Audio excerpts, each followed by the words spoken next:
No news is good news. Sepertinya itulah yang tepat untuk menggambarkan situasi pasar untuk saat ini karena seperti Anda lihat, indeks saham mengalami rebound yang cukup fantastis. Kemudian emas juga sempat turun tapi sudah kembali lagi ke sisi positifnya. Nah, tinggal masalahnya adalah US dollar yang justru bergerak naik juga. Apa yang akan menjadi faktor penyebab kira-kira? Itu yang akan kita coba lihat di ulasan untuk hari ini.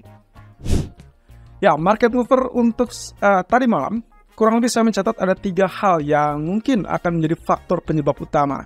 Yang pertama adalah terkait dengan investor masih memburu obligasi pemerintah Amerika yang dinilai cukup menarik dengan memberikan imbal hasil yang cukup tinggi.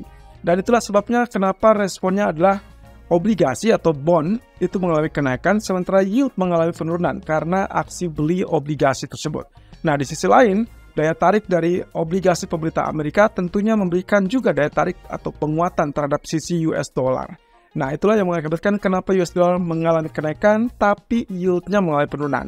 Di satu sisi, itu juga memberikan harapan bahwa emas memberikan kemungkinan peluang untuk rebound karena yield yang mengalami penurunan. Nah, itu pula yang juga mendukung kepada pasar saham untuk saat ini. Untuk yang kedua adalah faktor dari rumor terkait dengan kemungkinan Fed akan mempertahankan tingkat suku bunganya di pertemuan bulan November. Kemudian kabar terbaru dari Nick Timiraos yang mengatakan bahwa mayoritas bank komersil di Amerika memperkirakan bahwa Fed kemungkinan rata-rata sudah diperkirakan akan mempertahankan dan tidak ada kenaikan lagi. Dan itu berarti kenaikan di 2 kali pertemuan yang sebelumnya itu kemungkinan akan menjadi yang terakhir dan mungkin saja di tahun 2023 tidak ada kenaikan. Tapi lucunya adalah kalau misalnya kita lihat kemungkinan dari dot plot yang sudah terakhir menunjukkan ada sisa 1 kali kenaikan, maka kemungkinan antara Desember atau mungkin jadi mundur ke kuartal pertama 2024. Dan itu pula yang akan memberikan tanda tanya besar bagi market. Tapi setidaknya efeknya kurang lebih ditanggap sebagai sinyal dovish dari Bank Sentral dalam ini Federal Reserve. Nah, yang terakhir adalah market mover berasal dari China. Kali ini datanya adalah dari Presiden Xi Jinping yang menghadiri atau mendatangi PBOC, People Bank of China, atau yang kita kenal sebagai Bank Sentralnya China, lalu kemudian juga memberikan semacam dukungan terkait dengan kebijakan ekonomi yang akan diusung, dan juga untuk menopang roda ekonomi, dan mereka akan berupaya untuk keluar dari permasalahan ekonomi tersebut. Nah, ini juga sekaligus sebagai sinyal untuk mendukung mencari jalan keluar yang pas untuk ekonomi China. Nah, sayangnya kabar tersebut juga dilewati dengan Hang Seng yang mulai penurunan, tapi salah satunya adalah penyebabnya terkait dengan tidak ada kejelasan apa tujuan utama dari kedatangan Presiden Xi Jinping tersebut. Oke, beralih dari Nick Timiraos, yang kita lihat di sini adalah beberapa bank komersial di Amerika melihat proporsi di mana kemungkinan besar Fed sudah selesai dengan kenaikan suku bunga.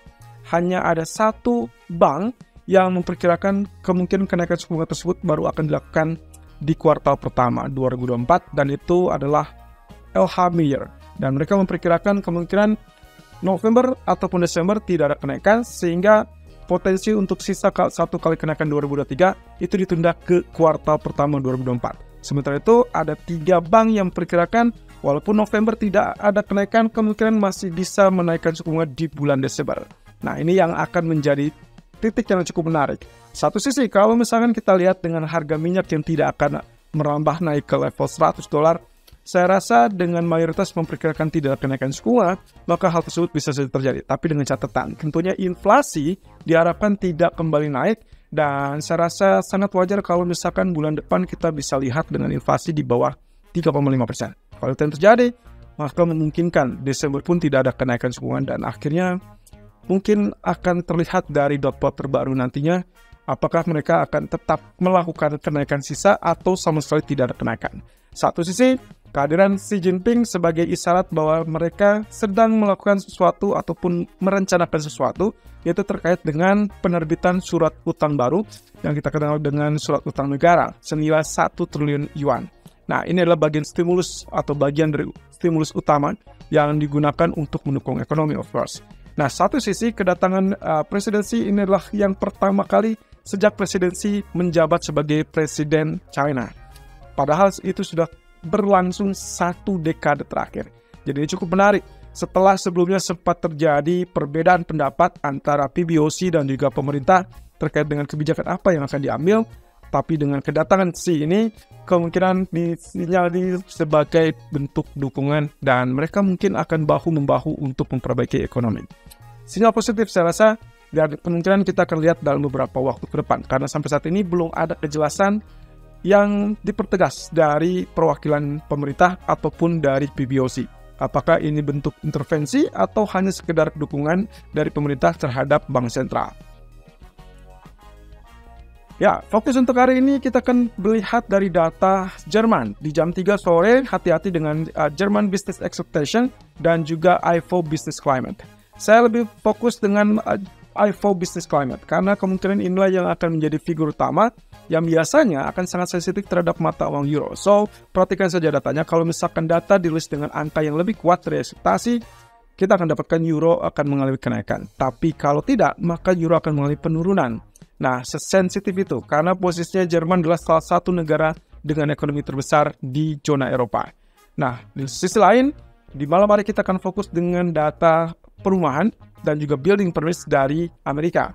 Of course, lagi-lagi kita butuh data yang relatif lebih lemah supaya menekankan kepada Fed bahwa mereka sudah bisa untuk menghentikan laju kenaikan suku bunga atau menahan suku bunga.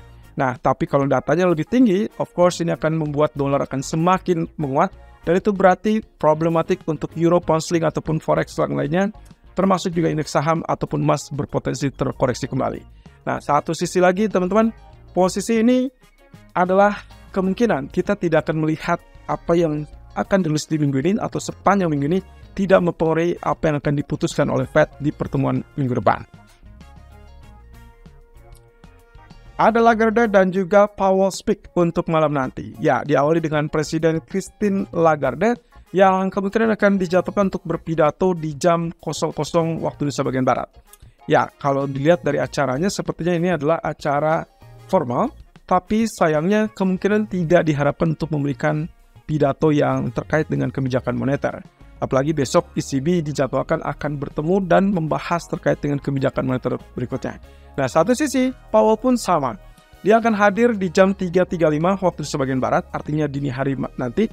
Tapi ini adalah acara yang non-formal juga, dan juga non-monetary meeting. Artinya, kita tidak berharap bahwa Powell memberikan kisi-kisi terkait dengan kebijakan. Karena ingat, minggu ini sampai kemungkinan minggu depan, sampai saat Fed meeting, semua bank sentral, semua pejabat bank sentral dari Fed itu tidak diperkenankan untuk memberikan pernyataan sedikit pun terkait dengan kebijakan moneter. Jadi diharapkan ini tidak akan memberikan gonjang ganjing, tapi tetap standby. Kemungkinan kalaupun ada pembahas terkait dengan kebijakan, maka sinyal terkait dengan dovish yang sebelumnya bisa saja semakin kuat. Dan itu berarti dolar akan terkoreksi, sehingga akhirnya emas mungkin saja saatnya untuk mengalami rebound. Tapi harapan saya sebetulnya kita mungkin keep tenaga itu minggu depan. Tapi secara teknis kita akan bahas di video berikutnya.